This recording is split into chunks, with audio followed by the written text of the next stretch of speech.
what else is going on in the world? Let's stay on international affairs. Let's talk about what's going on with Argentina. Argentina, if you you're from, oh cool. What's the what's happening in Lithuania with, is there child care there? Let's see. So, if you're not familiar with what's going on in Argentina, Argentina elected Javier Milei last year, and he calls himself a crypto anarchist. So he would go around. You might have seen him with. He's the chainsaw guy. He was the guy that would go around the street with this giant chainsaw. Yeah, this is the famous one that I've seen.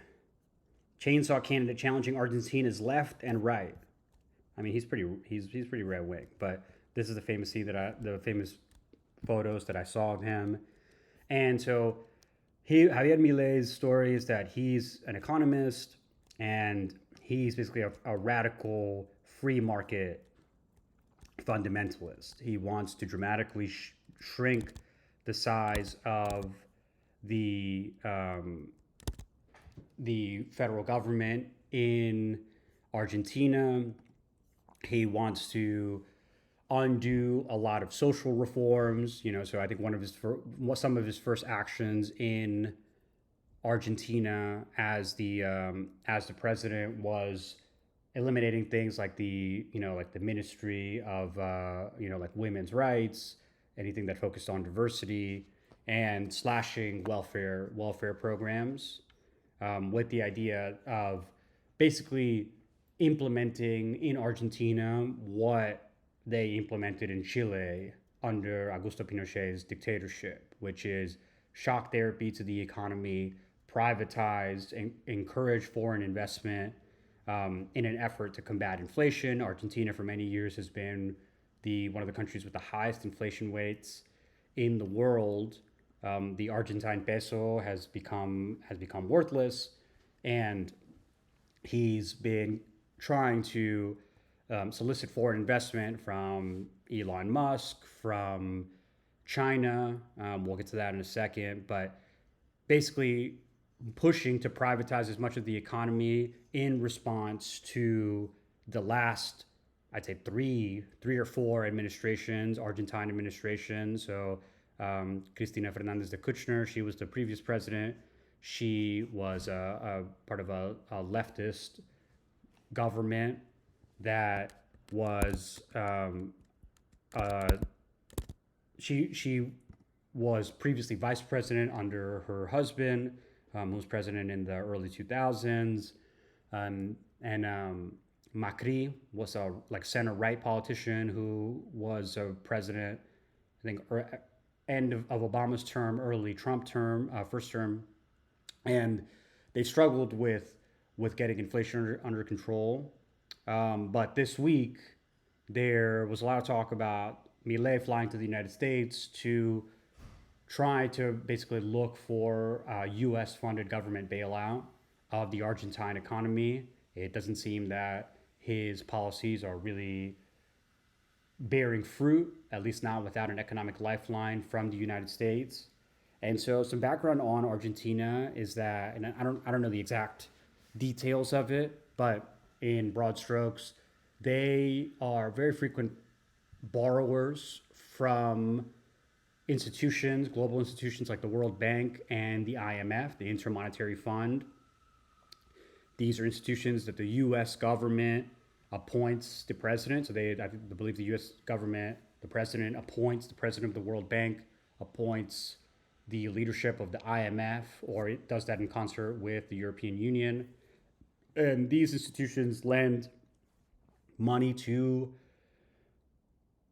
sovereign nations, and Argentina has fucked this up many, many times over. They are, what's Argentina's credit rating? They can't be good. Junk. So the AI overview, this is from May 2025, triple C plus. Not good, folks. And Argentina trading economics. Yeah, S&P. The latest was C. I don't know how to read this. CAA1. It's not AAA credit rating. We know that much. And there have been a lot of vulture funds. So these hedge funds that hold Argentine debt that they've been fighting them in court. This has been going on for years. These ventures, sometimes they call them vulture capitalists, where they buy this junk Argentine debt and then they basically take them to court, fight over it, and the downstream effects are that Argentina's government does basically they take on austerity measures to appease these investors and to build a credible roadmap to paying back these investors. But what is really interesting about this recent deal is, let's read this article. So Trump boosts Argentina's Milei, who they have midterm elections coming up later this month. Let's see, Argentina's midterm elections, and they say that he's going to get fucking crushed. 2025 legislative session. He's losing grip on Argentina. 2 days ago from Time Magazine. Let's read it. Oh, BBC's got a controversial financial plan. Let's fucking check this out. So, summary. U.S. Treasury buys pesos, so it's buying Argentine pesos. Markets rise. IMF, like I mentioned, involved in Washington talks on $20 billion swap line. Scott Bessent, the U.S. Secretary, insists Argentina's aid is not a bailout. Very convenient. Not a bailout. The U.S. won't lose money. Okay, yeah. Fat chance. Boost for Trump ally Milei. The U.S. Treasury finalized a $20 billion currency swap framework with Argentina and bought pesos in the open market on Thursday, making good on President Trump's pledge to prop up the wobbling country and sending the peso and Argentine dollar bonds sharply higher. The U.S. Treasury is prepared immediately to take whatever exceptional measures are warranted to provide stability to markets, U.S. Treasury Secretary Scott Bessent said in an announcement on X. Argentina's 2035 bond rose 4.5 cents to trade at 60 cents on the dollar, while the peso closed at 1,418 per dollar, up 0.8% in trading after falling 3% earlier. Local stocks rose. Last month, they touched a 2025 low, so a year low, days before Bessent's initial pledge. Bessent announced his issued a statement at the end of 4 days of meetings with their finance minister, Luis Caputo, and also involved officials from the IMF, which has a $20 billion program with Argentina. IMF Managing Director Kristalina Georgieva applauded the U.S. move on a post on X, saying the IMF was fully aligned in support of the country's strong economic program. If their economic program is so strong, why do they need $20 billion from the U.S.? Let's get into that in a second. Anchored on fiscal discipline and robust foreign exchange regime to facilitate reserve accumulation. The U.S. Treasury spokesperson declined to provide any further details, including the amount of pesos purchased and how the $20 billion currency swap would be structured. Bessent has previously pledged to support Argentina from the Treasury's $221 billion Exchange Stabilization Fund.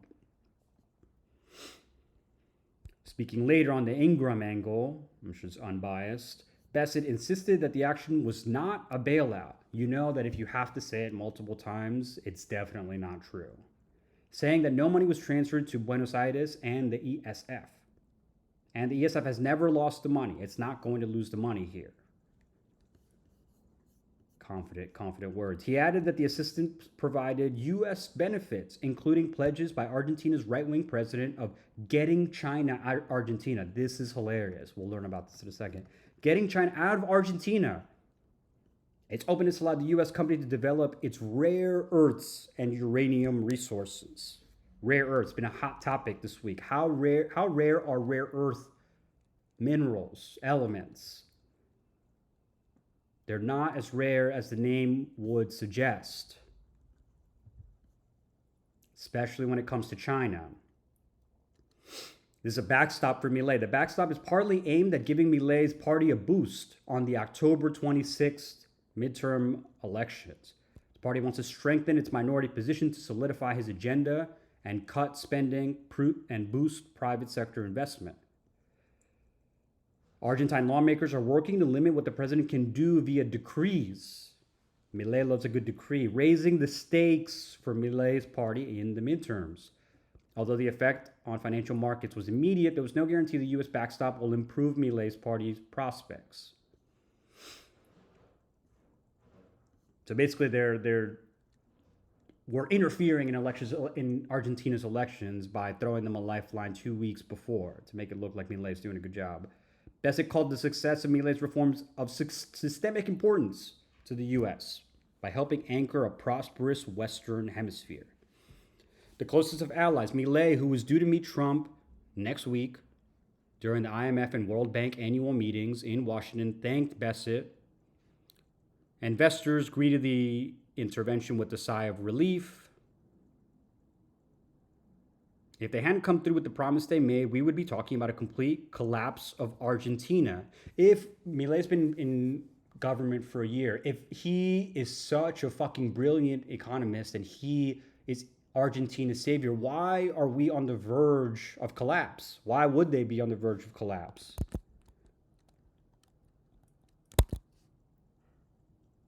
Several U.S. Senate Democrats introduced legislation that would prohibit the use of the Exchange Stabilization Fund. So what this article doesn't mention is who benefits from this Argentine bailout. Who is holding this debt and who's going to make money off of this? So that's what Elizabeth Warren said. Instead of using our dollars to buy Argentine pesos, bailing out Argentina, Donald Trump should help Americans afford health care. I just got kicked off of my insurance, by the way. Premiums are going up, but we got to get Argentina its fucking money. They asked for their fucking money, and we need to give them their money. Argentina is facing increasing financial turmoil ahead of the national midterm elections. We already mentioned that. The value of the peso has declined sharply in recent months. He's doing such a good job, the currency's going down. Investors have been dumping Argentine stocks and bonds. They've drained the country's reserves before billions in debt payments will come due.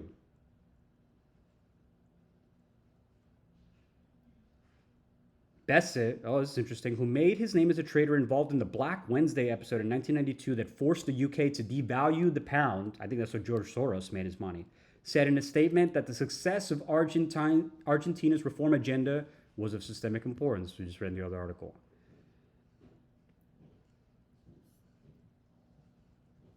Here we go. This is the real headline. Argentina has defaulted on its debt 3 times since 2001, including most recently in 2020. But investors, including some with ties to Bessent, such as Robert Citrone, has taken a renewed interest, remember that name, Robert Citrone, has taken renewed interest in the country in recent years in a bet on Milei's libertarian financial reforms. Since he took office, he's introduced new regulations, sweeping cuts, public spending to curb inflation and achieve a fiscal surplus where the state spends less than it takes in revenue. Domestically, the austerity measures have been met with growing backlash as people's purchasing power declines, the sign of a good, prosperous country, and the country faces a likely economic recession. Welcomed by international investors. They're not going to talk about it. This is what we need. Like Robert Citrone, this guy, he for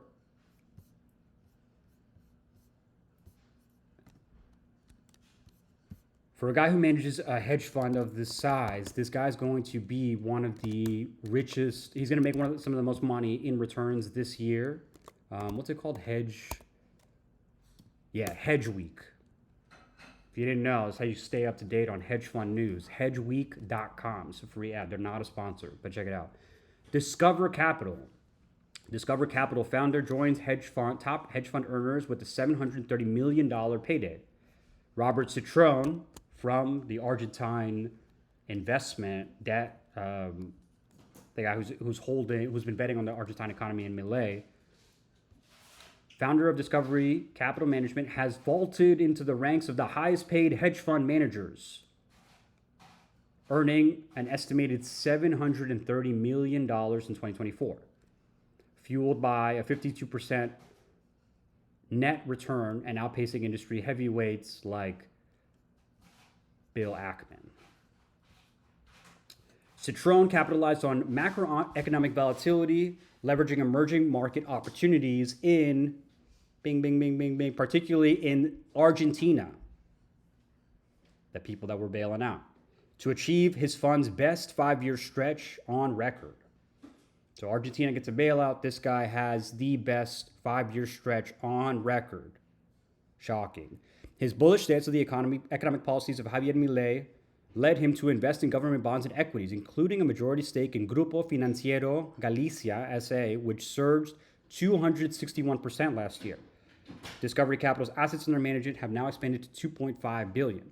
While it is rare for a hedge fund managing single billion digits to rank among the highest paid founders, Citrone's success was driven by high conviction bets. Yeah, I'm sure high conviction on what? On the economy? No, on his fucking friends that work in the government, and substantial personal investments in his own fund.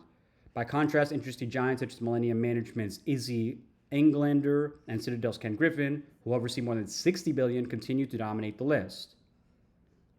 Our great contributors to society, hedge fund managers, are making more money than fucking God. Even with the two major drawdowns exceeding 20%, Discovery's performance has rebounded sharply. Yeah, he's one of the top hedge fund managers in the world. Anyway, so the point is that this guy's making a lot of money, and he's going to make a lot of money off of Argentina. He bet on Argentina. He bet on their economic revival. But this economic rival is so good. You know that I'm doing so well. You know your friend that has so much fucking money that they ask you to pay for dinner? That's why Argentina is happening in Argentina. They are doing so well.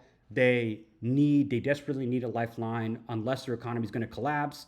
And, oh, by the way, this friend of Secretary of Treasury, U.S. Secretary of Treasury, Scott Bessent, Rob Citrone, already one of the leading hedge fund managers in the country, in the world, is going to make a lot of money off of this bailout. Those efforts have been complicated by the fact that major hedge funds, including those led by friends of Mr. Bessent, stands to benefit financially from the Argentina economic lifeline. Don't worry, guys. This is definitely about Argentina. This is not about a hedge fund manager making money. Funds and investment firms, including BlackRock, Fidelity, and PIMCO, are heavily invested in Argentina. Oh, that's interesting. As are investors Stanley Druckenmiller and Robert Citrone, both of whom worked with Mr. Bessent when he was an advisor to George Soros.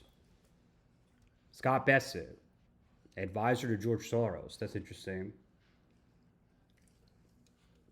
Isn't it funny how these finance guys all kind of like wiggle their way into these administrations? Who's the guy the Democrat who was Trump's economic advisor? What's his name? Cohn? Gary Cohn? Yeah, this guy, Democrat, made a lot of money in the Trump administration. Now this guy, Scott Bessent, advisor to George Soros, the boogeyman, the people the guy that everyone says is funding all the nice signs at Portland's protest. This guy was an advisor to him, and now the next generation, these guys are boys, Robert Citrone, Scott Bessent, making money off of Argentina's bailout when my insurance is getting cut, and your insurance is getting cut, and premiums are going through the fucking roof. But this guy made it onto Hedge Week, so we should celebrate that. We should all try to be in Hedge Week. I want to be in Hedge Week. If you've got any stock tips, if you have any foreign debt, any foreign junk bonds that you think I should buy, drop them in the chat. Because I want a bailout. The Treasury's intervention on Thursday offered a lifeline to Argentina's financial markets, which have floundered as the country has faced a severe cash crunch. Dollar-denominated bonds set to expire in 2035 rebounded The peso rebounded. It's inexplicable that President Trump is propping up a foreign government while he shuts down our own. Oh, yeah, our government is fucking shut down. But we've got money for fake mustaches in Argentina, in Israel, in Ukraine. But our government is shut down.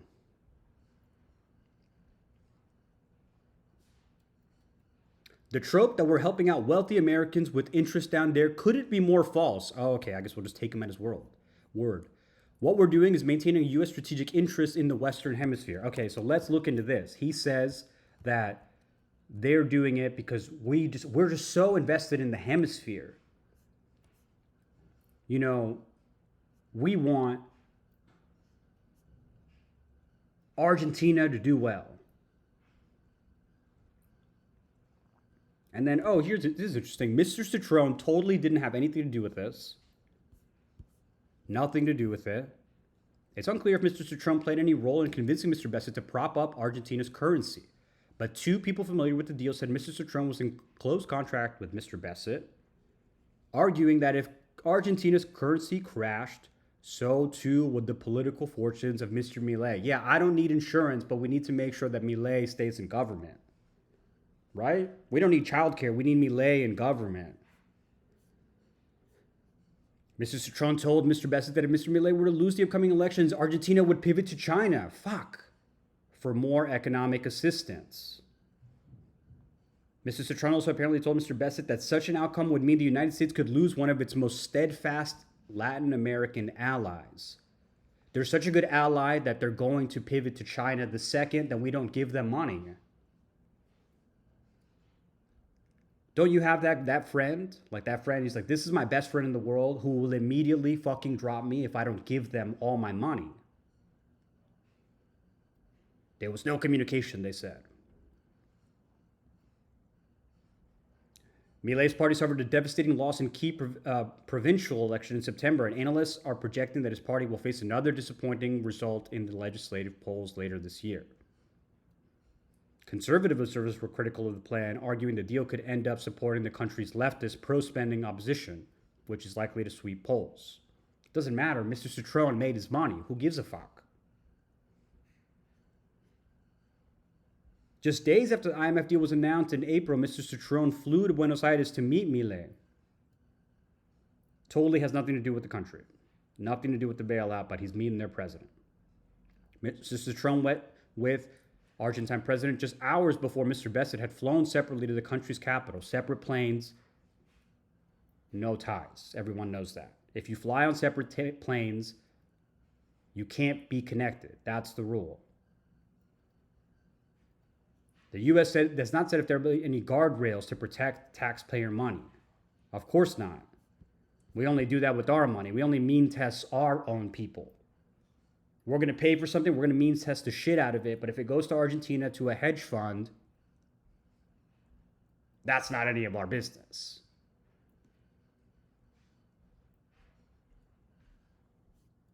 So the biggest point about this, I think how you know that this is all bullshit is this China angle. China, Argentina, and soybeans. What do soybeans have to do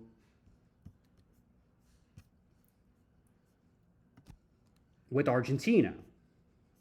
Well, while China boycotts our soybeans and they hurt American farmers, and we're over here preventing a pivot to China for Argentina, they're selling soybeans to China. The biggest purchaser of soybean exports used to feed China's pigs.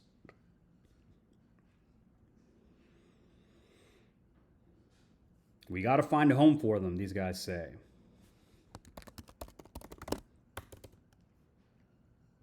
It's not the first time Trump's trade plan has hurt soybean farmers. In 2018, a trade war led to significant reduction in soybean exports to China. Since then, the market has rebounded, though China has ramped up soybean purchases from Brazil and Argentina. So we're going to give Argentina money so that they can sell soybeans to China and hedge funds can make money and Milei can win elections. What does the US get out of it? How does this make your grocery prices go down? How does this make your doctor's visits cheaper? How does this help you afford childcare?